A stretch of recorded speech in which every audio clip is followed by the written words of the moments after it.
이병희 통일한국당 대표님과 인터뷰를 잡았습니다. 내 방송의 인터뷰에 응해 주셔서 감사합니다. 우선 이번 대선에 출마하셨었죠? 네, 출마했습니다. 통일한국당이 지난해 6월에 창당을 했는데요. 네. 일단은 통일한국당의 정체성 그리고 지향하는 방향에 대해서 좀 말씀해 주십시오. 저희는 그 통일한국당 말 그대로 그 통일한국을 만들기 위한 정당입니다. 지금 솔직히 뭐 통일을 얘기한 정당이 없잖아요, 대한민국에. 그리고 국내 정치로 해서 그냥 양당 체제로 해서 쌈박질 정치, 국민 분열 정치, 협치가 없는 정치가 지속되고 있거든요. 그 측면에서 우리는 좀 통일한국을 만들어야 되겠다. 우리 국민들의 궁극적으로 지금 내부 갈등과 분열을 해소하고 인구 감소 문제를 해결하고 그리고 궁극적으로 우리 국민들이 제약받고 있는 자유와 인권을 미국이나 뭐 유럽 시민들 이상으로 만들기 위해서는 통일한국이 반드시 필요하다. 이런 그 생각을 하고 있고요. 그 다음에 그 통일한국은 또 헌법상 과제고 또 숙제거든요. 그래서 그 헌법적 과제를 수행하는 그동안의 대통령이나 정당이 없었어요. 그래서 우리 통일한국당이 그 헌법적 과제를 수행해서 통일한국을 만들어서 5,200만 국민들에게 그리고 북한의 2,800만 주민 그리고 뭐 재외동포 750만이 있죠. 한민족 성원 9천만 전체에게 더 확장된 자유와 인권을 선물하고 싶다. 미션을 가지고 창당된 정당입니다. 네. 저희는 어떻게 보면 제3지대 정당이죠. 제3지대 정당이고 지금 협치가 안 되는 것도 전라도 기반의 민주당과 경상도 기반의 그 국민의힘 이렇게 그 어떤 지역 갈등과 또 진보와 보수 또 계층 해서 이렇게 구조적 어떤 분열의 어떤 양상을 내재하고 있어요. 그래서 그런 측면에서 지금 협치가 안 되고 있는데 또 양보를 해야 되는데 그러면 그 양보를 많이 하면서 정치를 하면 협치가 되겠죠. 그런데 그 배려와 양보가 없다 보니까 계속 극단으로 가고 국민 분열을 시키고 있는데 이 구도를 깰 수 있는 것은 제3 세력, 제3 정당이 있어야 되거든요. 그래서 우리 대한민국에는 제3 세력이 반드시 필요합니다. 왜냐면은 양당 체제를 좀 협치로 이끌고 우리 공동체의 문제점을 해결하고 통합의 정치, 민족 통일의 정치, 통일한국의 정치를 해야 되거든요. 이제는 정치를 한 단계 업그레이드 시켜야 되는데 그것이 지금 안 되고 있어요. 그래서 지금 그 제3지대 정당으로서 좀 세력화하려고 했던 안철수 후보가 국민의힘으로 붙고 그 다음에 김동연 후보가 민주당으로 붙고 그냥 솔직히 좀 제3지대 정당이 지금 거의 전멸하다시피 했거든요. 그런 차원에서 우리가 그 통일한국당이 그 역할을 좀 해보겠다. 제3지대 정당으로서 양당의 극단을 조정하고 통제해서 그 바른 길로 갈 수 있도록 대한민국 국가체를 통합의 대한민국으로 그리고 서로 삶의 질을 높이는 대한민국으로 궁극적으로 통일한국 시대를 열어서 우리 국민들이 자유와 인권이 세계 최고인 대한민국을 만드는 그런 좀 그 역할을 꼭 해보고 싶습니다. 지방선거는 우리가 후보를 한 그 몇십 명 내는데요. 이 후보들을 통해서 일단 통일한국당의 존재감을 알리고 그리고 지금 솔직히 제3 정당이 다 무너졌거든요. 정의당까지도 지금 너무 대선 때 내상을 너무 많이 입어가지고 휘청거리고 있는데요. 지금 양당이 거슬러 올라가 보면 그 위성정당을 만들면서 제3정당을 다 죽여버렸어요. 그러니까 좀 너무 국민들도 지금 그걸 알면서도 왜 자꾸 선택해 주는지 모르겠어요. 근데 국민들은 계속 그것을 아닌 걸 알면서도 아니다 하다가도 다시 또 아까 얘기했듯이 내 지역, 내 진영, 내 계층 이런 쪽으로 계속 또 지지를 하고 투표를 하는 거예요. 그래서 그런 좀 어려움은 있는데 일단은 아까 얘기했듯이 제3정당이 바로 서는 것이 협치의 시작이고 그리고 많은 국민들의 의견을 정치에 반영할 수 있거든요. 그래서 그런 측면에서 우리가 이번 지방선거를 통해서 통일한국당이 제3정당으로서 살아있다. 그리고 앞으로 수권할 것이다. 라는 이런 이런 정당도 있다. 이런 정당이 있고 앞으로 수권까지 갈 것이다라는 것을 좀 말씀드리고 국민들께 2년 후에 총선이 있어요.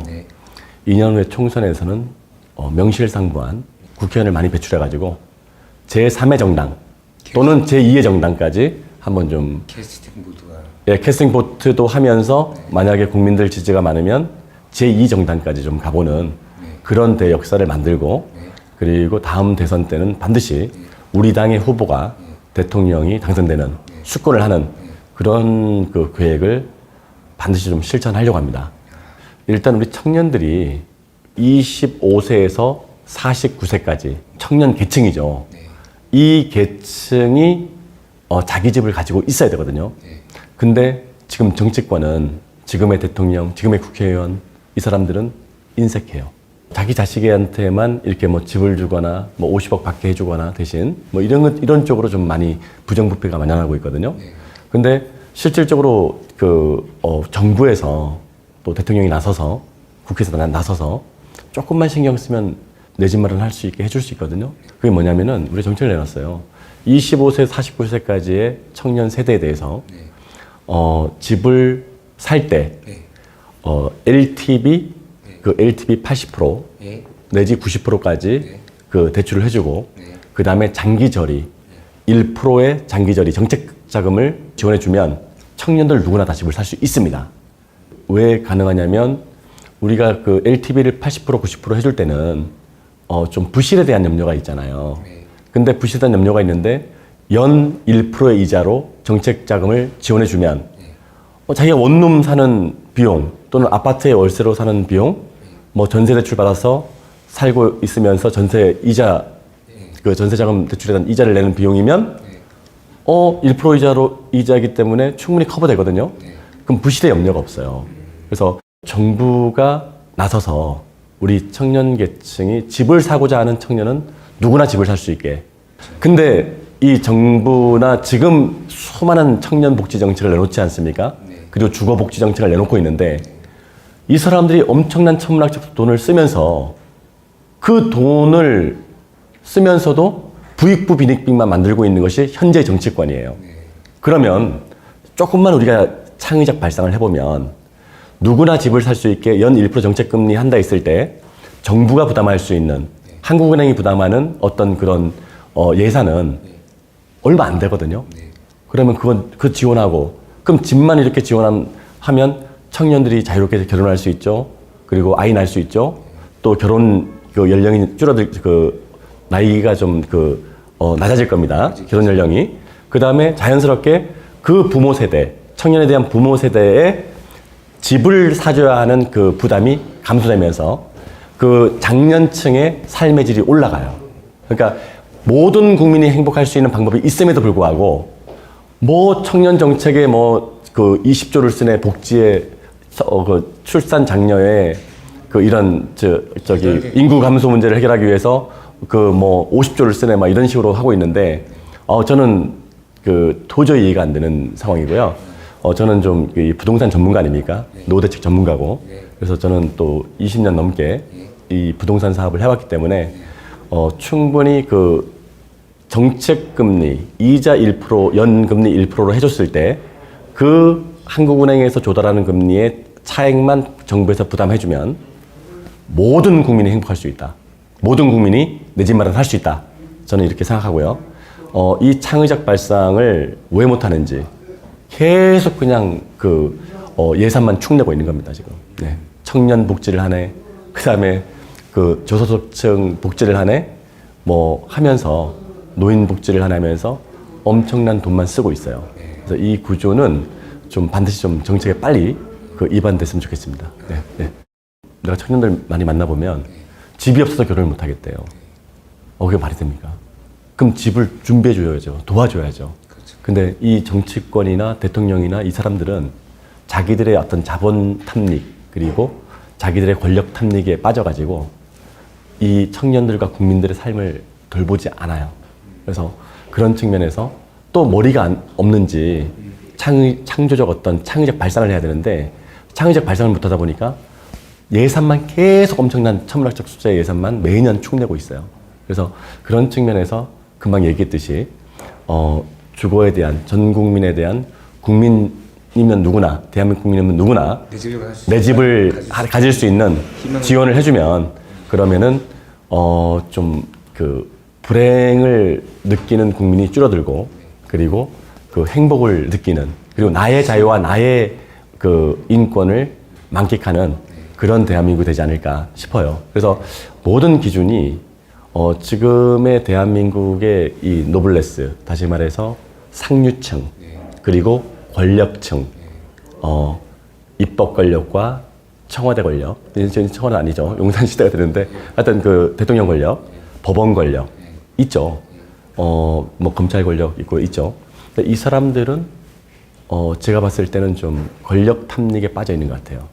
근데 그 부분에서 국민을 위한 어떤 그런 마음을 가지고 국민의 삶의 질을 높이고 국민의 자유와 인권을 높이는 쪽으로 국민의 재산을 증식시키는 쪽으로 그 정치를 하고 정책을 편다면 정말 살기 좋은 대한민국이 될 것이다 보고요.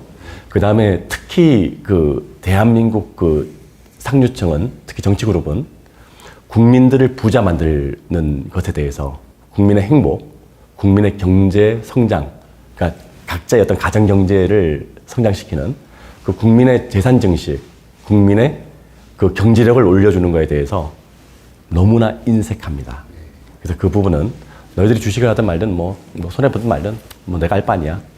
대통령이란 사람이, 국회의원이란 사람들이 그 다음에 부동산에서 뭐 세금을 뭐 이렇게 과하게 해서 밤잠을 못 자든 말든 그건 내가 알 바 아니야. 이런 관점에서 접근하거든요. 그러니까 저는 이 부분은 정말 국민들이 잘 판단해서 진실로 국민을 위하고 국민의 행복을 만들어주는 것은 경제력을 키워주면 되거든요. 그래서 국민 각자의 경제를 재산을 증식시켜주고 행복을 만들어줄 수 있는 사람이 누구인지 그리고 행복을 만들어줄 수 있는 정당이 어딘지를 정확히 판단을 해야 되는데 아까 얘기했듯이 우리 국민들의 어떤 선거 행태는 아직도 내 지역이니까 내 진영이니까 그냥 내 계층이니까 뭐 이런 식으로 그 판단하는 거예요. 그래서 그 부분은 하여튼 우리 통일한국당의 앞으로의 숙제입니다. 국민들이 각자의 어떤 행복을 위해서 나의 경제력을 위해서는 통일한국당을 찍어야지 뭐 이런 생각을 할 수 있을 때까지 저희는 좀 계속해서 그 국민들에게 다가갈 것입니다. 그 국민통합방송 우리가 매주 한 번씩 생방송 하거든요. 유튜브 생방송. 그래서 뭐 누누이 얘기했던 내용이고 그 항상 얘기하는 내용인데 진영 정치, 지역 정치 늪에서 헤어나와야 된다, 빠져나와야 된다. 이걸 좀 말씀드리고 싶어요. 왜냐면은 지금 그 역대 대통령들 보면 근래 한 20년 동안 특히 이제 노무현 대통령 이후에 노무현 대통령서부터 계속 그래요. 노무현, 이명박, 박근혜, 문재인까지 이 네 사람이 정치하는 과정, 그저 이전 얘기하지 않겠습니다. 왜냐면 이게 역사로 넘어가니까 이 네 사람 최근 20년을 봤을 때 진영 정치의 늪에 지역 정치의 늪에 빠져 있습니다. 국민을 갈라치게 합니다. 51대 49 논리에 빠져 있어요. 51%만 얻으면 된다. 40%의 반대가 있어도 우리가 이긴다. 우리가 100% 다 승자 독식이다. 이런 관념에 젖어 있어요. 그러다 보니까 계속된 정책과 정치가 국민 갈라치기, 지역 갈라치기, 계층 갈라치기로 점철돼 왔습니다. 근데 그 부분은 우리 국민들이 너무 불행해져요. 그래서 윤석열 그 대통령이나 윤석열 정부에서는 반드시 그 지역 정치와 진영 정치의 늪에서 빠져나가야 된다. 밑에서 우리가 당했으니까 우리도 보복해야 돼요. 뭐 얘기해가지고 밑에 참모들이 이렇게 어떤 강압 수사나 어떤 또는 보복 그 수사, 보복 정치 이렇게 막 하려고 해도 안 돼. 그렇게 하면 안 되고 국민 통합으로 가야 돼. 라고 얘기할 수 있는 대통령이 돼야 된다. 그러니까 좀 우리가 보면은 그때 DJ 때 좀 그런 정치가 있었지 않습니까? 그 DJ가 그 당시 정치 보복을 하려고 했으면 완전 다 좀 엄청난 보복을 할 수가 있었죠. 그렇죠. 하지만 보복하지 않았잖아요. 어떤 우리도 좀 그런 좀 지금 상태에서 윤석열 정부도 DJ 때의 그 정치 탄압을 받았지만 정치 보복을 하지 않은 그 좀 국민 통합의 정신을 좀 이어받을 필요가 있고 그 방향으로 가야지 아마 국민들이 좀 편안할 겁니다. 근데 똑같이 문재인 정부에서 우리가 다 당했으니까 우리도 지금 이제 또 보복을 해야 돼. 이런 보복 정치로 가게 되면 좀 너무 국민의 불행이 너무나 커질 것 같습니다. 그리고 5년 허송세월을 하고 나올 것 같습니다. 내 방송 독자 여러분, 국민 여러분, 금방 제가 말씀드렸던 내용을 보시면 우리 대한민국의 방향을 아실 수 있어요. 또 우리 국민들 다 알지 않습니까?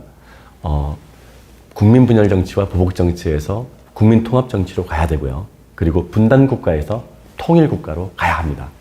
그것은 헌법에 명시된 헌법적 과제거든요. 그래서 우리 내 방송 독자들과 우리 국민들이 다 함께 그 국민 통합의 방향으로 그리고 통일한국의 방향으로 우리가 함께 꿈을 꾼다면 머지않아서 좀 국민 통합과 통일한국 시대를 열 수 있지 않을까 이런 생각을 합니다.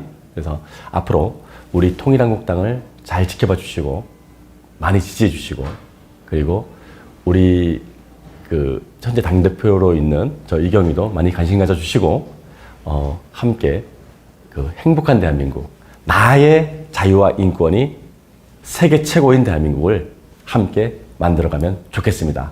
네, 감사합니다.